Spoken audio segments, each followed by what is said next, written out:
As far as we can make out, this is the largest, and has been for many years, academic-practitioner credit risk conference in the world. And the audience are very knowledgeable and very specialized. So if you give a talk here, you get really high quality feedback. And if you're a runner, Brendan, bring your running shoes, because we have a run before the conference or during the conference around Arthur's Seat. I might have to edit that one out, otherwise my wife's going to take it with. But yes, okay. Well, I'll join you.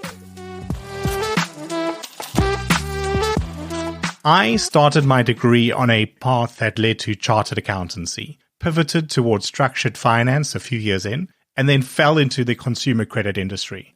And almost everyone I speak to on this show has a similar story. Not because no one wanted to study credit, I'd venture, but because it feels rare to be given the chance to. But it is possible. The Credit Research Centre at the University of Edinburgh Business School was founded in 1997 to conduct research into the theory and practice of all aspects of credit, but especially consumer credit. In fact, if you'd like to bolster your own qualifications, you may be interested in their MSc in Banking Innovation and Risk Analytics, or even a PhD. But they also put on a genuinely world-famous, in certain niches, credit scoring and credit control conference. I've heard great things about this event, but have never quite been able to go. Until now, because I'm delighted to say that I'll be there with my microphones from August 30th to September 1st this year. Welcome to How to Lend Money to Strangers with Brendan LaGrange.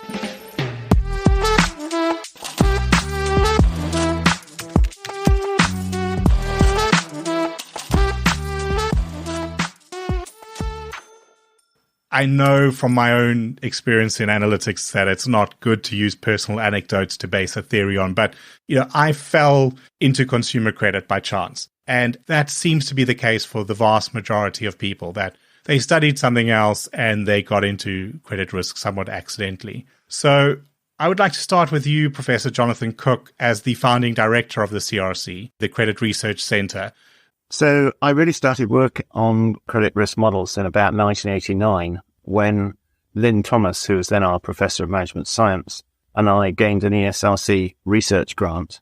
Several people became interested in credit scoring, people like John Banasic, John Glenn, Jay Counsell, and we had close connections with banks and lenders. And so in 1997, I started the Credit Research Centre. The aim of the centre is basically to carry out research into theory and practice of trade, but especially consumer credit from all angles. We also train postgrads, mainly PhD students, but also MSc students. We organise conferences, seminars, workshops, short courses. We do consultancy. We host visiting researchers from all sectors. The overall aim is to have impact. In other words, to make society better, to ensure fairness in credit allocation and so on. It's always been completely independent of financial institutions and of regulators. And in 1997, when the centre was created, we were the only UK concentration of researchers in the area. Now, of course, that's not true anymore. And then in 2006, we created the UK's Personal Finance Research Centre, and that spans Edinburgh, Southampton and Imperial. So the research that we have done over the years has covered almost all areas of consumer risk modelling, stress testing, models for bank capital regulation, technical aspects of credit scoring. One of the first papers using machine learning I published with colleagues from University of Virginia back in the early 1990s. Interpretability of machine learning, affordability over indebtedness. Many people have joined. Galina, for example, Raffaella Calabresi, Fernando Moreira, and many others. So we've generally tried to train many people to feed them into the industry and help regulators. And 2 years ago, you handed over the reins of the CRC to Professor Galina Andreeva. Galina, since we do have you here as well, your background's also very deep in terms of credit risk, with your PhD thesis being on it, coming on 20 years ago now. So a lot of experience in the space. The role of the CRC today, where's it fitting in this ecosystem of professionals in the credit risk space?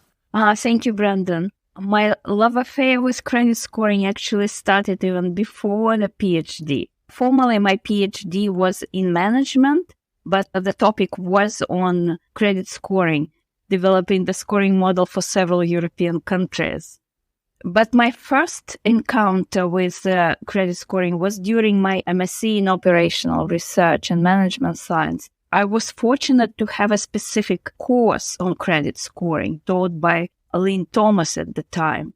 I'm really proud that now I'm teaching a similar course to a different MSc students. And now this degree is being rebranded as Banking Innovation and Risk Analytics.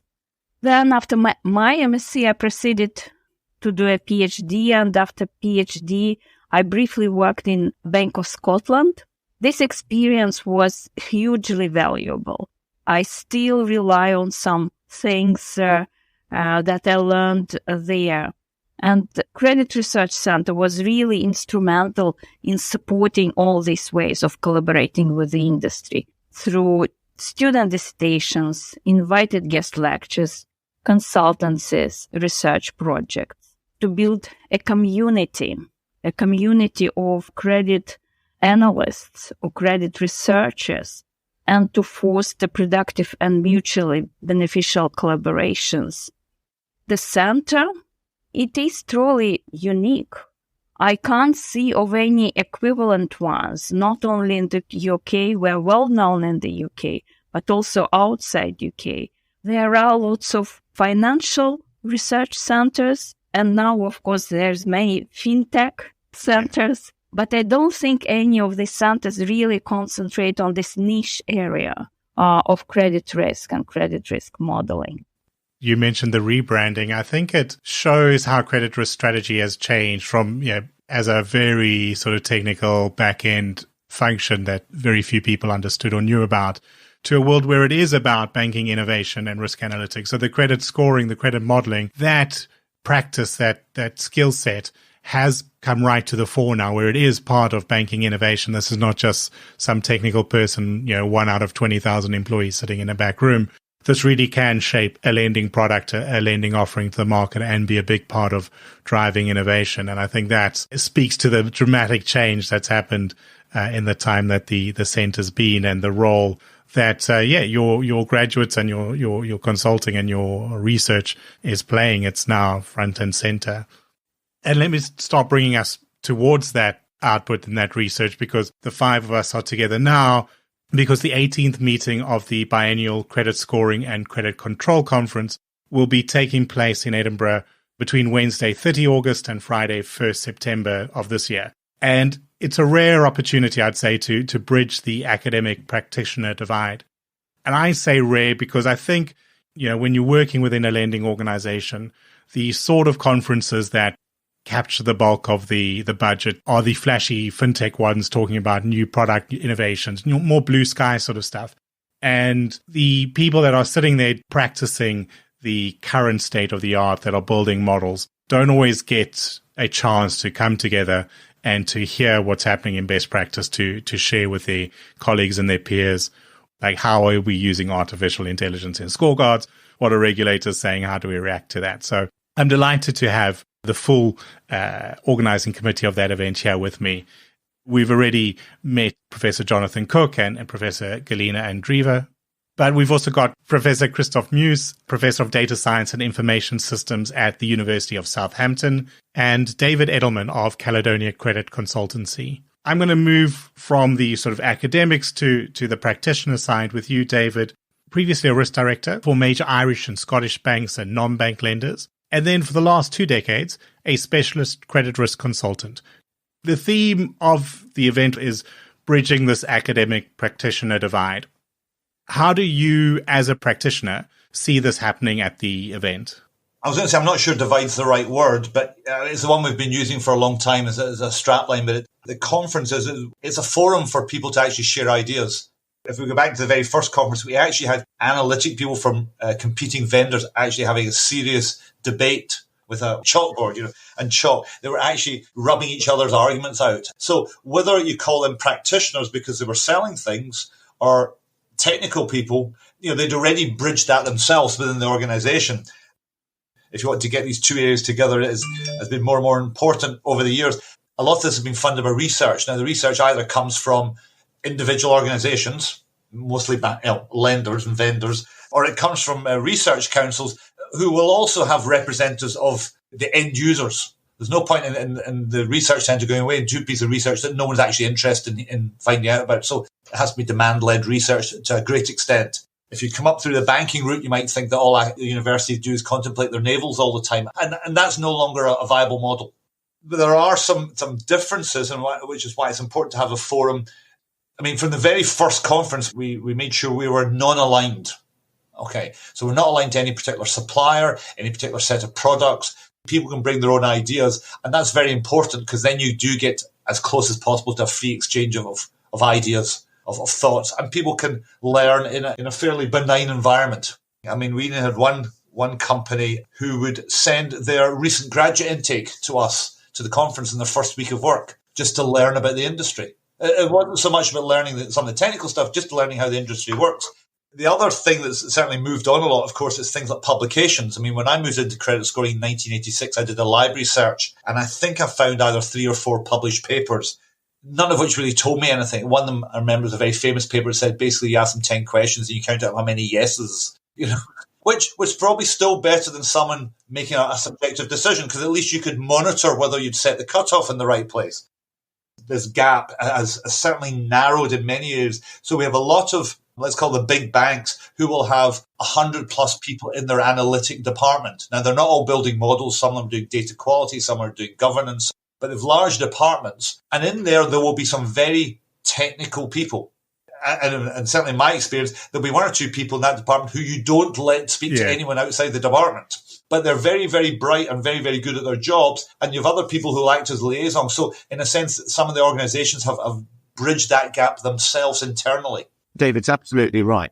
I think I've mentioned the interaction, two-way interaction between the conference and academics. There's also the availability of ideas. So the conference will have over 100 papers presented, and many academics from Southampton, Edinburgh, and a few other places will be there. And you can talk to practitioners and talk about ideas and also about the problems that they actually face. And if there are regulators, you can talk about the problems that individuals have and the experience in terms of over-indebtedness and things like that. So there's genuine two-way interaction on a very informal way, and a lot of research and many ideas from academia have gone back to industry through the conference. I just want to finish on one other thing, which is the Basel Accords, because there's 2 major impacts of Basel Accords. First of all, they made credit scoring and other areas in like data quality and data analytics a requirement for consumer lending. And secondly, they made senior management in the lending organizations much more responsible and liable for what was going on in their departments. So they needed to be better informed and educated. This is no longer something that can be left just in the background. In part, because the likes of Basel II mean people do need to understand what's happening. That's important. And then, of course, just the role that credit and data plays. I think an event that anybody who is in the space should definitely be looking at. Professor Muse, you're also studying credit scoring and applications of analytics in consumer lending. You've made, I guess, the understandable decision to do it down on the sunny South Coast. I think that credit scoring is probably one of the academic fields where theory and practice run particularly close. When we talk about marketing and human resources, things like that, it can be quite muddied about what's actually practical, in the real world versus theory. But when we're talking about the numbers, to some extent, the numbers are the numbers. So I'd be quite interested to hear from you, what are your particular areas of interest, but also what do you see as the cutting edge in the credit risk space? Thanks, Brandon. I've been living and working in Southampton for a long time now, actually. It was back in 2004 that I moved from my home country, Belgium, where I did my PhD at KU Leuven to the UK. It wasn't just for the weather, although it's still England. It is a little bit better than it would be. But I think one of the key reasons is it gave me the chance to work with Lynn Thomas, had moved from Edinburgh to Southampton at that time, and he has always been at the forefront of credit scoring research, really. So that was a great opportunity for me. And also a good colleague and friend of mine, Bart Bases, was working there as a part-time lecturer at the time as well, and he still is now. Maybe my key focus has really been on using machine learning, or AI, if you'd rather call it that, and most recently deep learning. For example, it's almost 20 years ago now that we published a paper on how to generate explanations from a neural network. which was quite new at the time. It picked up a little bit since then. And when Basel II came along, which was really important for a lot of us because it increased the attention really on the whole area, I started looking at not just modeling the probability of default, but also loss given default, exposure at default, because it's not just important to understand that with Basel II anymore, whether you're likely to default on a loan, but also what the loss might be. So these are topics that I started looking at. And in some of my recent work, I've been working with our PhD students and Christian Bravo and others to apply deep learning techniques to various alternative data sources. So alternative data is another thing. For example, we've been investigating the predictiveness of things like text data, such as that contained in loan officer reports, LiDAR elevation data that tells us bit about the geographical area. It's remote sensing data, and we're trying to infer things about a geographical location. Network data telling us how companies are linked with each other, for example, because they are supply chain partners or there are other relationships between them. That in turn means that credit risk might propagate over these networks, and we can take that into account in the modeling. So yeah, in my work, AI and machine learning features heavily, but usually applied to a particular analytics challenge. So the question then is, wherein lies the value of applying this or that cutting-edge technique in the setting? Can I extract something from a particular data source that traditional methods don't give me? What's the performance lift I get? And how do I explain what I'm getting? So that's sort of a common theme in some of the research that I'm doing. I think it showcases how the theories that are being studied by the likes of yourselves are the ones that flow through to practice later on. If you look at when you were studying explainable AI versus when it became the main topic in the business world, there's a clear line between those. But also love the network type stuff. I think in the SME lending world, it's not a world I'd worked in before, but I touch on now with the podcast. But it has that added complication of networks. You can't just look at a business on its own because, as you said, it's affected by its supply chain. To understand contagion and links in that space, I'm sure will be a huge tool for the growing number of trade finance companies out of there. Galina, we've spoken about the conference as a sort of a link between professionals and academics, but it's obviously about more than that as well. I think Jonathan's also teased us a bit with 100 papers being delivered. So the scale of it is impressive and wide-ranging. What can people expect if they want to attend? A broader philosophy could be formulated as working together in order to achieve better decisions. And as Jonathan mentioned earlier, these decisions should lead to fairer and more inclusive financial services and the world in general. I think the topics of the past conferences and the forthcoming talks really reflect this focus on the final objective. Yeah, of course, there are many purely technical talks about the new machine learning methods and new sources of data. And of course, you can't build credit scoring models without technology and without data. But there will be also papers focusing on fairness, my direction of research, financial vulnerability, affordability, over-indebtedness. Climate risk is becoming a huge topic recently. We have a fantastic lineup of keynote speakers. And again, we try to maintain a good mix between academics, regulators, and practitioners. So we have 4 speakers coming from these 3 sides. We have Katarina Souza, Head of Model Development and Review from Bank of England, Michaela Pagel from Columbia Business School in USA, and 2 practitioners, Joseph Breeden, CEO of Deep Future Analytics, and Scott Zoldi, Chief Analytics Officer from FICO. The conference will be packed with social and networking events. It's not just presentations and talks. There will be the conference dinner, there will be coffee breaks, there will be the possibility to network online and in person. And I would like to take this opportunity to thank our sponsors who support all different parts of these activities. Experian, the headline sponsor, Paragon, foremost, Arctica, FICA, TransUnion. Without their general support, the conference wouldn't be such a rich and rewarding experience.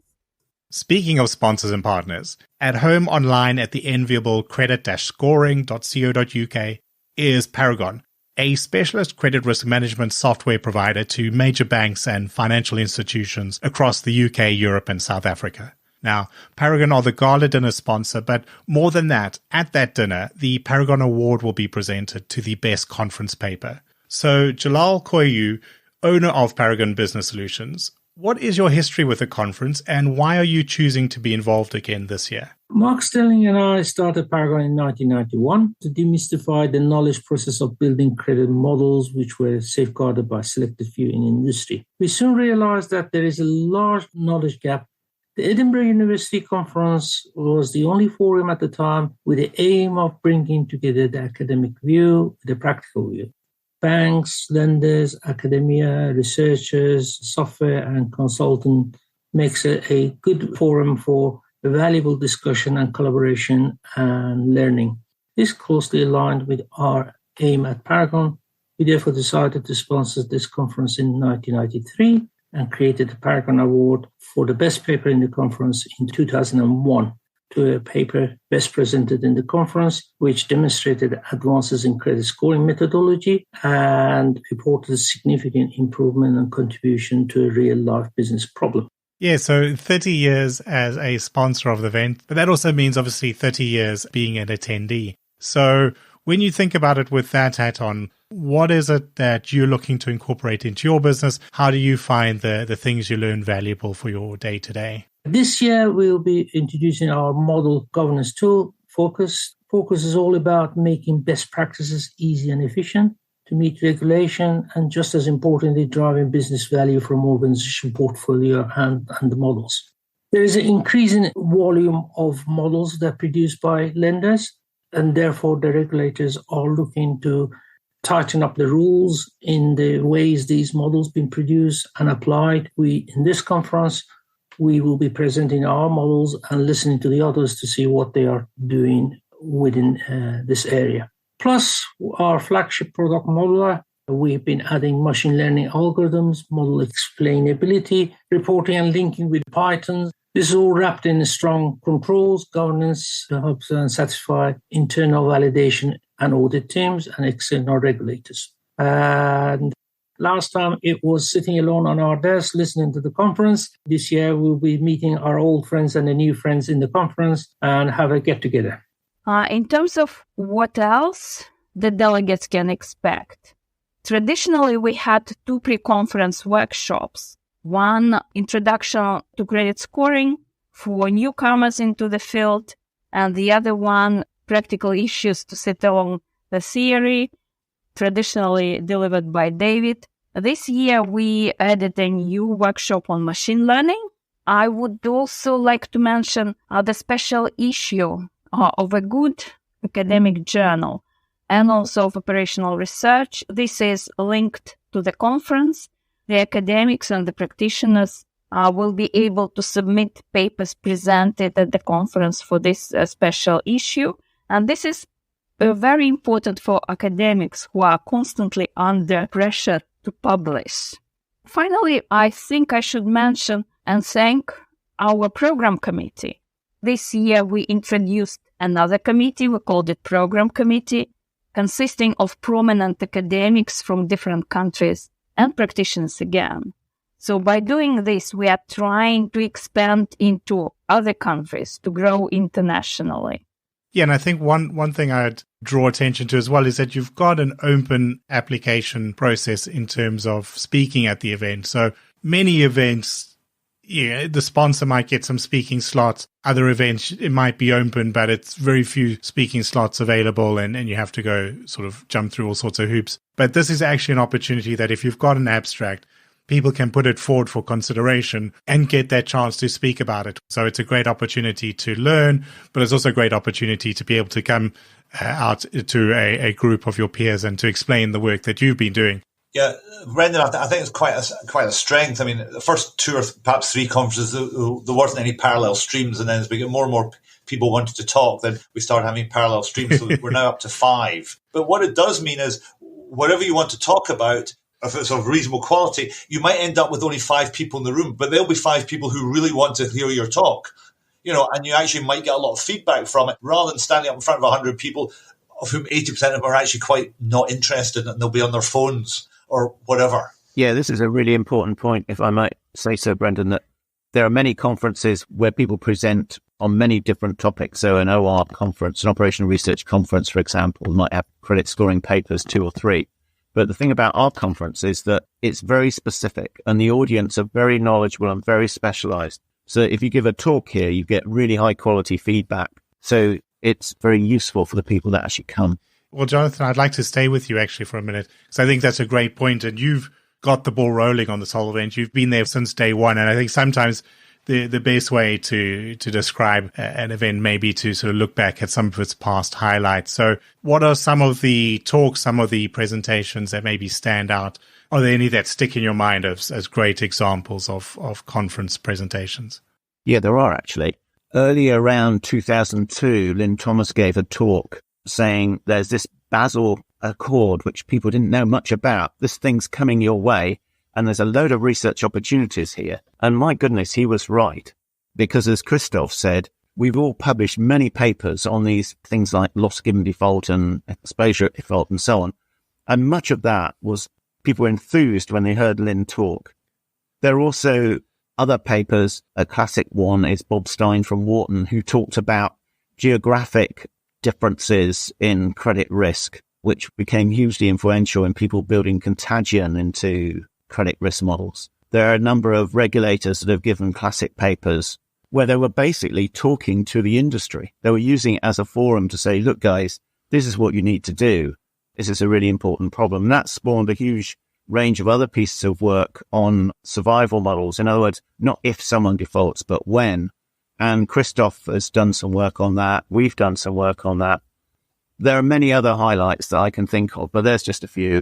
Yeah, and I think that you don't often get that chance to hear what the regulator's thinking until it's too late, when they're upset with you. So you can hear it in their own words and you can meet them at the dinner and chat and understand what's happening. So more reason to really get together with your people, I suppose, and have a chance to go deep into topics you don't often get that chance for.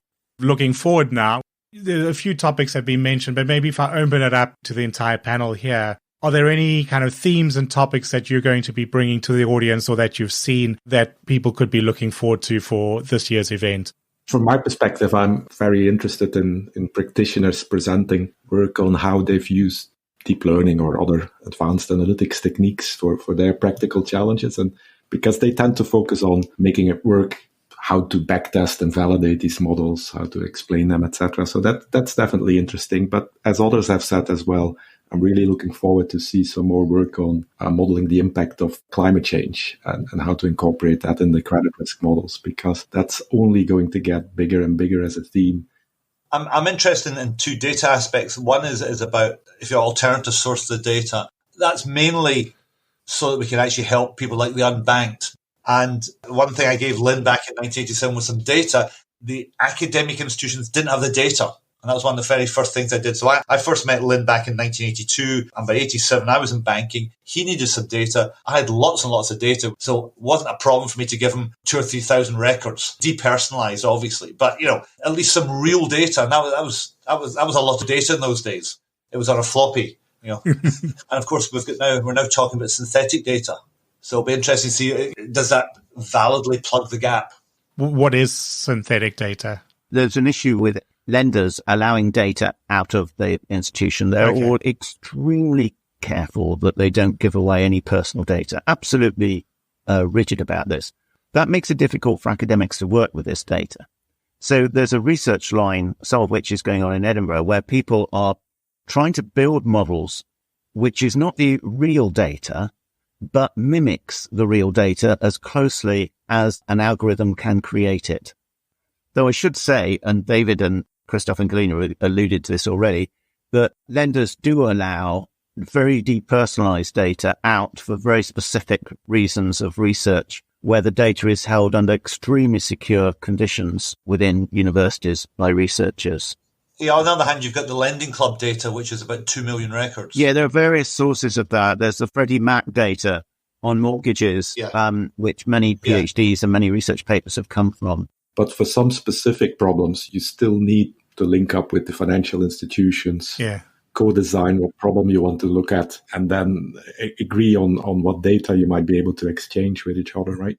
I think it's fair to say that all of us, Southampton and Edinburgh, would be delighted to receive anonymized data from lenders.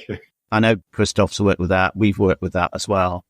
The thing I'm really interested in, there's a series of papers looking at credit risk models and the economy. I mean, I've been working on this for some years now, but there's still very new ideas coming out. New regulations from the Bank of England, for example, are making this even more interesting. Another area that's coming up at the conference that's emerging and very interesting is that use of transactional data. This is extremely difficult to get hold of and is where much of the work on synthetics is actually coming out. It is also called as open banking, and open banking is seen as one of the main tools of improving financial inclusion. I think what is also interesting there is that you only get that data for a subset of the customers. So I've seen there's going to be a couple of talks that look at if you've got different sources of data and you only have this source available for this guy, this source for this guy, how do you integrate all of that and how do you make that work? And for me, one of the areas, just from my background, that I'd be interested in learning more about is this area. How do you deal with these patchy data sources? But I think no matter what your niche in the space is, it's clear that there's going to be some topics worth studying, either because that's what you do or listening in because you're interested there. But a lot more happening in credit risk these days than just how do you build a regression model. As far as we can make out, this is the largest and has been for many years credit risk conference, academic-practitioner credit risk conference in the world. And we're still open for people to register for the conference. And if anybody would like to register, they can go to the Credit Research Centre website and register there. Yeah, and I'll put that in the show notes as well. If people want to get early bird discount, they should go to the conference website and go through the process before 5th of June. They will be able to register afterwards, but at a higher price. Perfect. So everyone listening will have a week at least to jump on that. And yeah, I think as we've seen, a number of topics to keep them interested, but also a rare opportunity just to meet lots of people working on similar projects. And yeah, it's a great city to come and visit. So all the reasons in the world to find a way up there to Edinburgh and to attend with the 5 of us. So thank you all for joining me today for the show and for putting this together. I'm looking forward to seeing you in person later in the year. And thank you all for listening. Please do look for and follow the show on your favorite podcast platform and share the updates widely on LinkedIn, where lending nerds are found in our largest concentration. Plus, send me a connection request while you're there. This show is written and recorded by myself, Brendan Lagrange, in Brighton, England, and edited by Fina Charlson of FC Productions. Show music is by I Am Wake, and you can find show notes and written transcripts at www.howtolendmoneytostrangers.show or just www.htlmts.show, and I'll see you again next Thursday.